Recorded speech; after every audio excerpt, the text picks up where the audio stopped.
Hello, friends. Welcome back to Love Wrestling with another exclusive interview with one of my personal favorites, a friend of the show, someone I've had the privilege of speaking with before, Artemis Spencer, joining me, someone, again, I can't speak highly enough of as far as professional wrestling goes. It's great to have you back on, man. How are things? How have you been keeping throughout all of this, the weird time for everybody that we're all going through?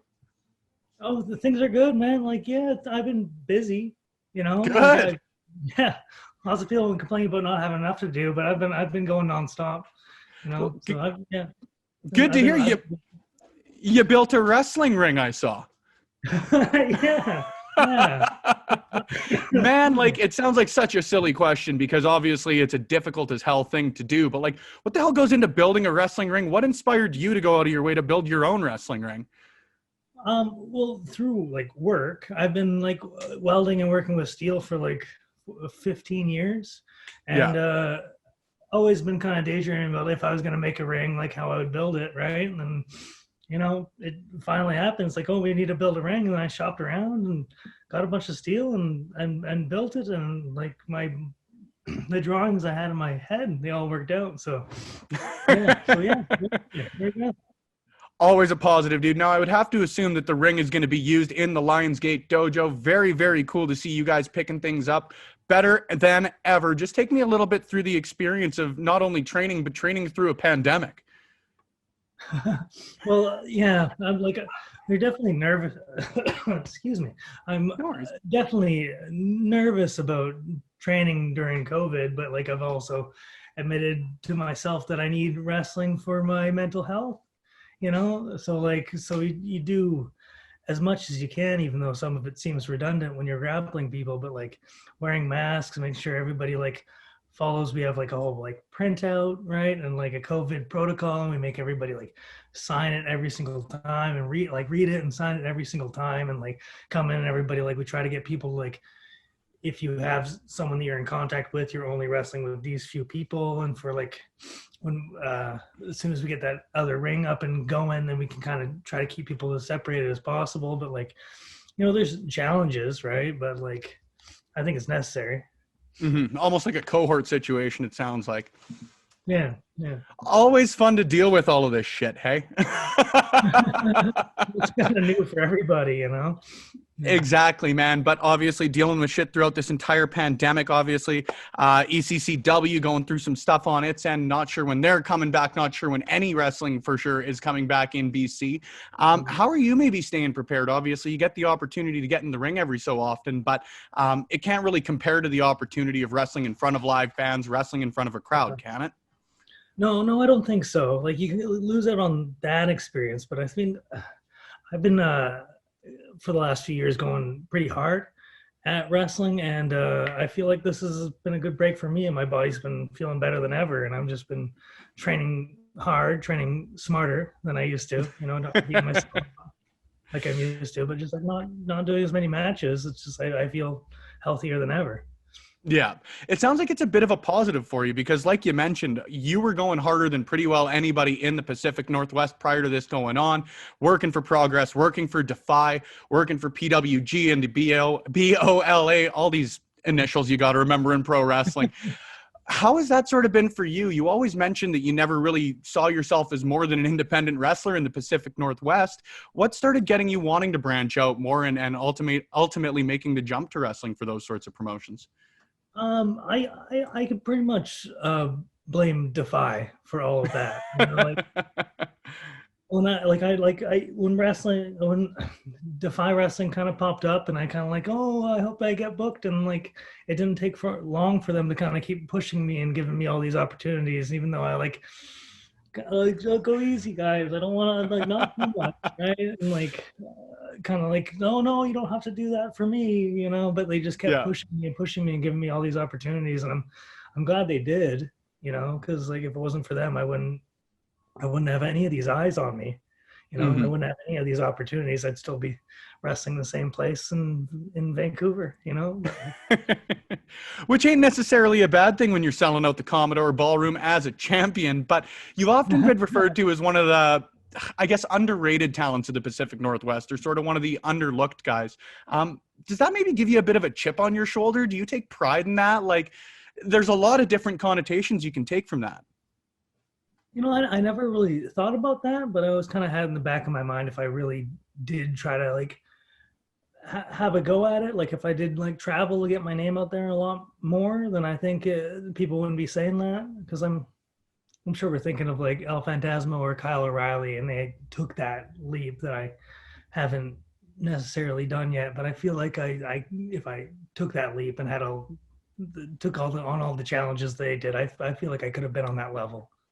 Yeah, man. And you mentioned Kyle O'Reilly. He's a perfect example of someone who maybe on the NXT or WWE level, same sort of thing, has been referred to as a bit of an underrated player or something along those lines. How cool is it for you to see someone that you trained with, worked with consistently, really breaking through at the major levels of professional wrestling? I've been watching wrestling for like a long time, right? And like like as much as I still like enjoy pro wrestling, I find it's hard sometimes for me to like watch it as a fan. Like I'm always kind of dissecting it and kind of like analyzing it, not enjoying it as much as I used to. But when I saw Kyle O'Reilly and Finn Balor, I was a total fan again. Like it was the first time I had goosebumps in years and years and years. And like, you know, that was one of the best matches I've seen. And like, not only because like I love Kyle and we kind of came up together, but like that was one of the best matches I've seen in years. Absolutely, man. I couldn't agree more with you there. It is a PG rated show, but any good Kyle O'Reilly stories you can share from back in the day? Nothing not PG, but like,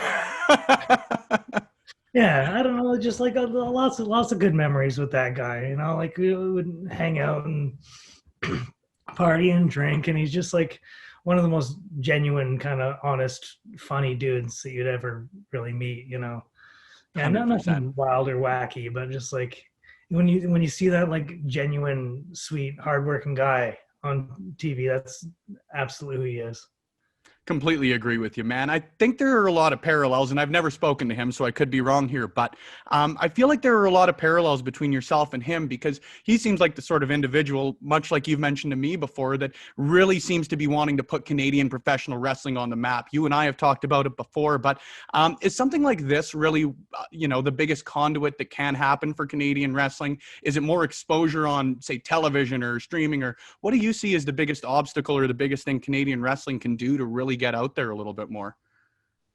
I think all it is like one good wrestling promotion to kind of go viral almost. You know, like I've seen it kind of happen in Ontario, where like a big promotion like gets big on the scene and all these names kind of get noticed, you know.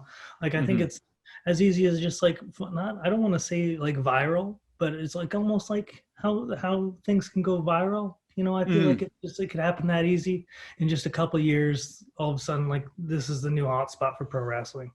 You know, you kind of see it move. Like I've been like following wrestling for a long time. You can kind of see the hot spots are kind of moving. You know, like I think it might happen here soon. Absolutely, man. I was going to ask you, are there any promotions or any, I guess, areas that you think could potentially host a promotion like that or become that new mecca of Canadian wrestling, I guess? Well, I certainly hope Vancouver, for like my sake and my friend, you know, but like, I don't know, it could be like a lottery, you know, there's great wrestlers all around, like all over the world. You know, it's like, you think you'd like walk into a new place and be like, oh, I'm pretty good at this stuff. And you can like watch people you've never seen before. And they're like just amazing. And they just like, you know, there's tons of people that just need that exposure. Absolutely, man. I want to tie it back a little bit because you've even mentioned a couple of times, so I don't feel bad saying it. You've been wrestling, you've been involved in professional wrestling for over half your life for this point now.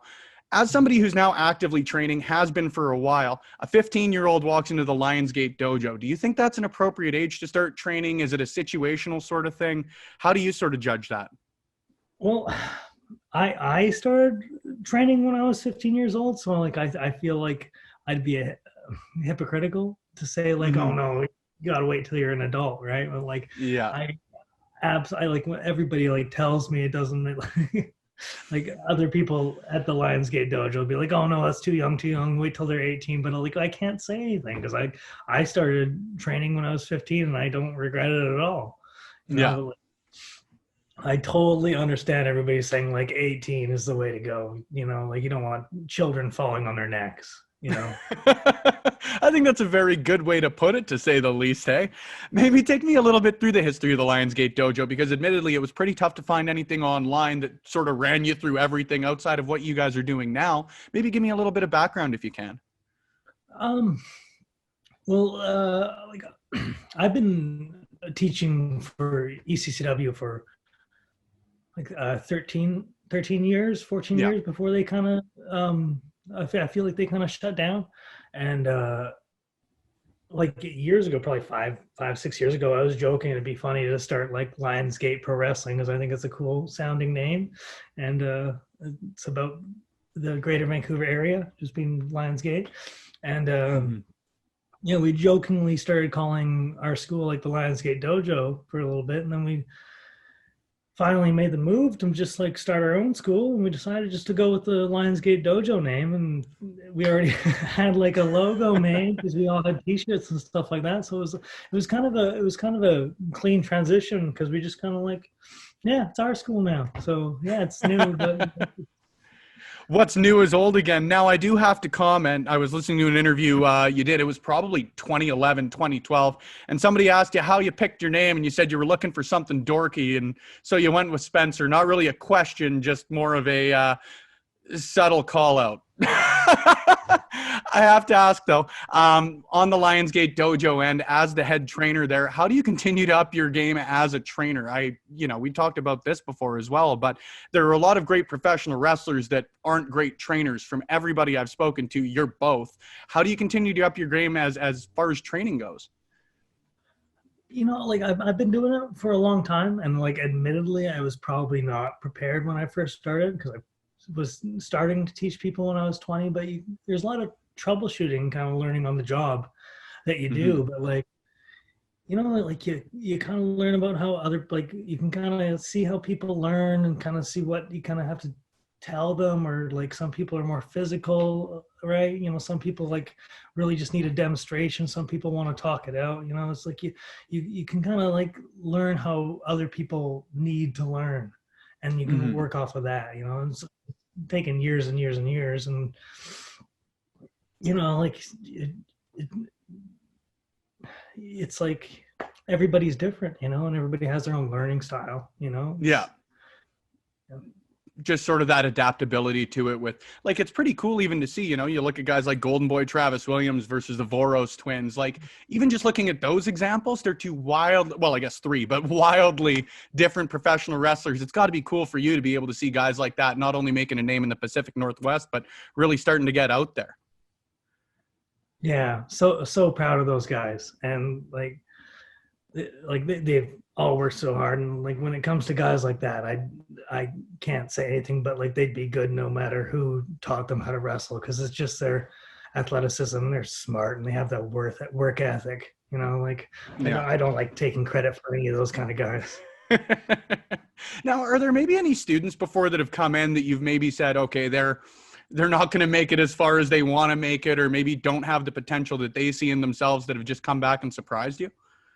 Oh yeah, absolutely. Like there's like we started doing tryouts, which I think is a really good move. You can like really see who is easy to learn, like who learn easily, who can like take instruction, like who's got some grit and athleticism. You know, like I think tryouts is the way to go.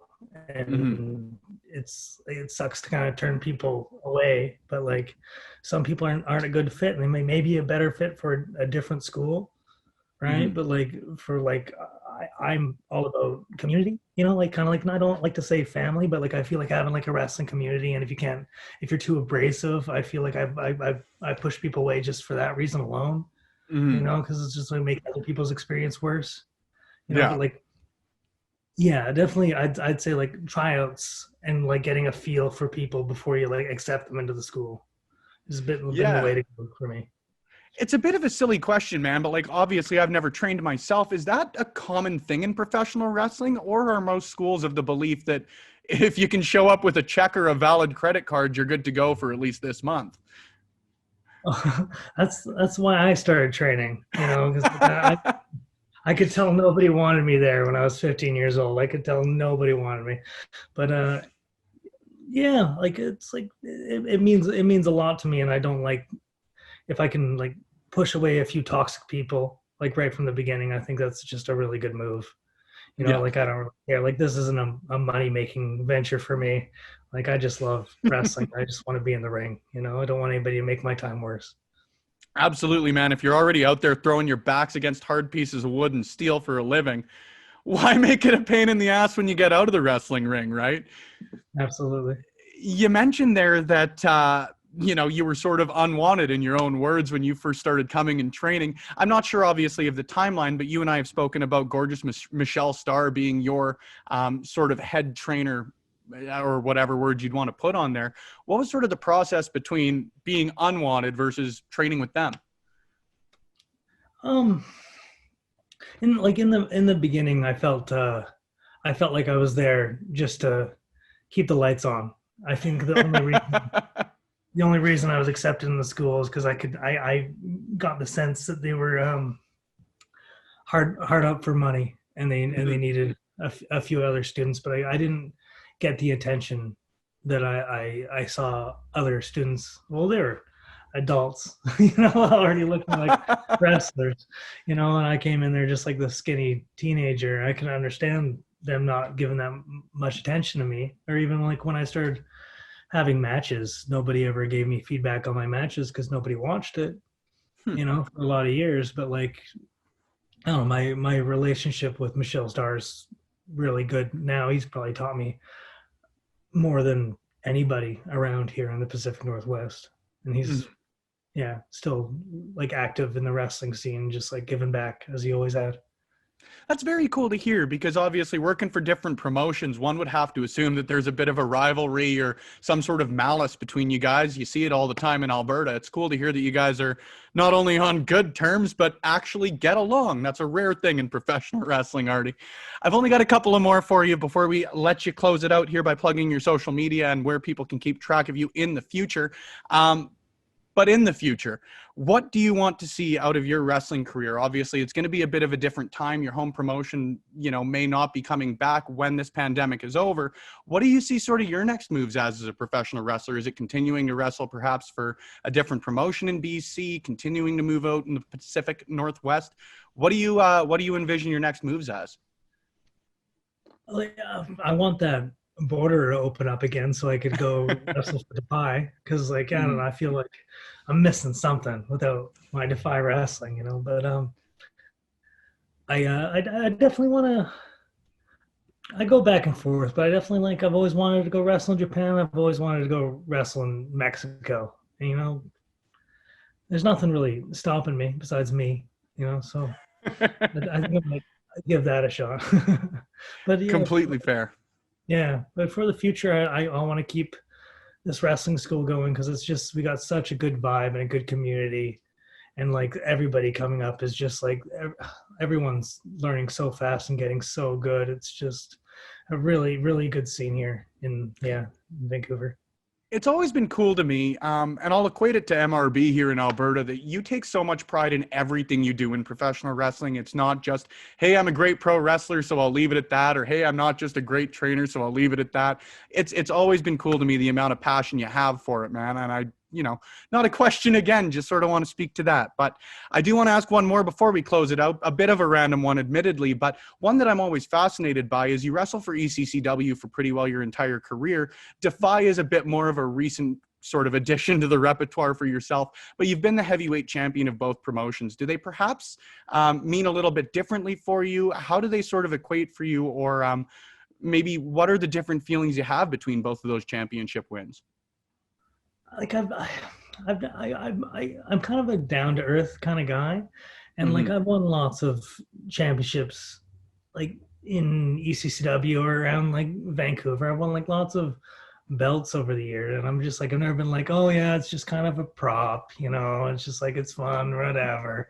But when I had the DEFY championship, I really felt like it meant something. And like when I got that, a bunch of doors opened up for me. And like that's when I started to believe that belts can kind of mean something, you know? So like I've never been like a belt guy. I've never been all about the championship, but like I can't deny that like that DEFY championship got a lot of eyes on me and like Yeah. opened a lot of doors. So like I'd say the DEFY World Championship means a lot to me.